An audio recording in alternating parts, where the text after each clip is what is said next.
बगुला और केकड़ा की कहानी। एक वन प्रदेश में एक बहुत बड़ा तालाब था। हर प्रकार के जीवों के लिए उसमें भोजन सामग्री होने के कारण वहां नाना प्रकार के जीव, पक्षी, मछलियां, कछुए और केकड़ा निवास करते थे। पास में ही एक बगुला रहता था जिसे परिश्रम करना बिल्कुल अच्छा नहीं लगता था। उसकी आंखें भी कमजोर थीं। मछलियां पकड़ने के लिए तो मेहनत करनी पड़ती है जो उसे खलती थी, इसलिए आलस के मारे वह प्रायः भूखा ही रहता।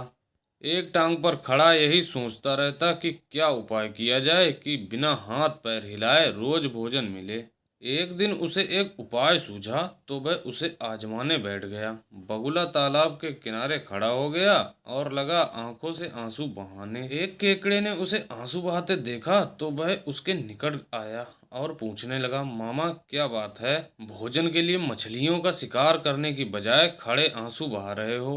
बगुले ने जोर की हिचकी ली और भर्राए गले से बोला, बेटे बहुत कर लिया मछलियों का शिकार, अब मैं यह पाप कार्य और नहीं करूंगा। मेरी आत्मा जाग उठी है, इसलिए मैं निकट आई मछलियों को भी नहीं पकड़ रहा हूँ। तुम तो देख ही रहे हो। केकड़ा बोला, मामा शिकार नहीं करोगे, कुछ खाओगे नहीं तो मर नहीं जाओगे? बगुले ने एक और हिचकी ली, ऐसे जीवन का नष्ट होना ही अच्छा है बेटे।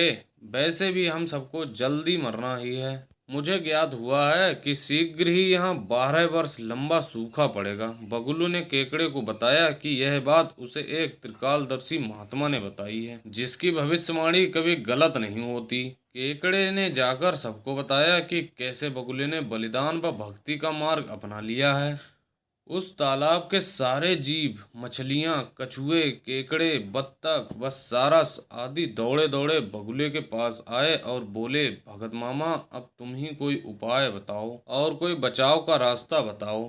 अपनी अकल लड़ाओ, तुम तो महाज्ञानी बन गए हो। बगुले ने कुछ सोचकर बताया कि वहां से कुछ कोस दूर एक जलाशय है जिसमें पहाड़ी झरना बहकर गिरता है। वह कभी नहीं सूखता। यदि जलाशय के सब जीव वहां चले जाएं तो बचाव हो सकता है। अब समस्या यह थी कि वहां तक जाया कैसे जाए। बगुले भगत ने यह समस्या भी सुलझा दी। मैं तुम्हें एक एक करके अपनी पीठ पर बिठाकर वहां तक पहुंचाऊंगा, क्योंकि अब मेरा सारा शेष जीवन दूसरों की सेवा करने में ही तो गुजरेगा। सभी जीवों ने गदगद होकर बगुला भगत जी की जय जय के नारे लगाए। अब बगुला भगत के पांव बारह हो गई। वह रोज एक जीव को अपनी पीठ पर बिठाकर ले जाता और कुछ दूर ले जाकर एक चट्टान के पास जाकर उसे उस पर पटक कर मार डालता और खा जाता। कभी मूड हुआ तो भगत जी 2 फेरे भी लगाते और 2 जीवों को चट कर जाते। तालाब में जानवरों की संख्या घटने लगी। चट्टान के पास मरे जीवों की हड्डियों का ढेर बढ़ने लगा और भगत जी की सेहत बनने लगी।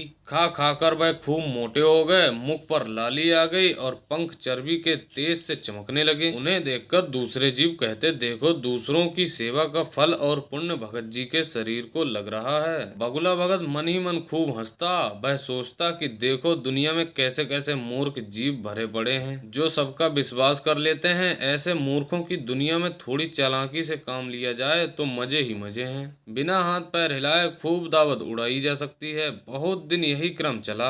एक दिन केकड़े ने बगुले से कहा, मामा तुमने इतने सारे जानवर यहाँ से वहां पहुंचा दिए, लेकिन मेरी बारी अभी तक नहीं आई।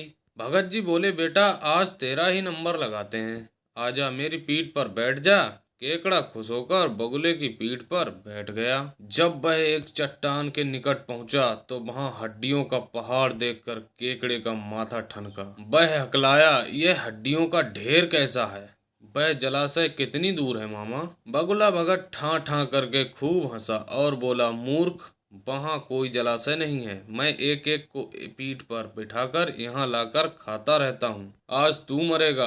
केकड़ा सारी बात समझ गया। वह सिहर उठा, परंतु उसने हिम्मत न हारी और तुरंत अपने पंजों को आगे बढ़ाकर उसने दुष्ट बगुले की गर्दन दबा दी और तब तक दबाए रखी जब तक उसके प्राण पखेरु न उड़ गए। फिर केकड़ा बगुले भगत का कटा सिर लेकर तालाब पर लौटा और सारे जीवों को सच्चाई बता दी कि कैसे दुष्ट बगुला भगत उन्हें धोखा देता रहा। सीख, किसी की भी बातों पर आंखें मूंद कर विश्वास नहीं करना चाहिए। मुसीबत में धीरज व बुद्धिमानी से कार्य करना चाहिए। हमें उम्मीद है आपको ये कहानी जरूर पसंद आई होगी। अगर आपको कहानी पसंद आई है तो चैनल को लाइक और सब्सक्राइब करें, साथ में बेल आइकन को भी दबाएं। धन्यवाद।